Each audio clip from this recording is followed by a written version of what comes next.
Good morning mga ka-vibes! This is Yana Sevilla Vlog sa Day in My Life as a content creator. Kaya what's up mga ka-vibes?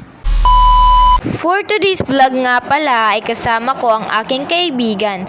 Nag-i-enjoy kami dyan sa second floor dahil kami lang ang nandyan.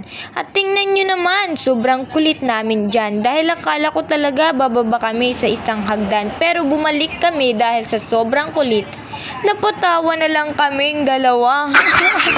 Sobrang kulit talaga namin, no?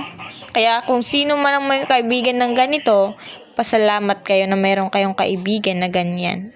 Hala, nagsalita ang person. Diyan pala ay nagpapahangin ako dahil syempre napagod ako sa pag-i-enjoy namin ng aking kaibigan. Fast forward, sa wakas uwian na at dahil bukas na ang gate kaya kailangan ko nang umuwi.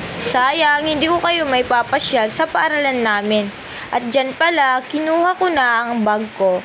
Bumaba na pala ako sa second floor kaya nandito na ako ngayon sa ibaba. Naglalakad na pala ako dyan palabas sa gate. Sa wakas, nakalabas na ako ng gate. Papauwi na pala ako dyan. Pero alam nyo ba, mga ka-vibes, yung masaklap? Naglakad lang ako papauwi. Pero mabuti na lang, may mga taga doon din sa amin. Kaya parang may kasabay na rin akong papauwi. Tumitingin-tingin pala ako dyan sa mga view. At mabuti na lang, pinasakay kami ng isang taong mabuti yung puso. Taga roon din sa amin.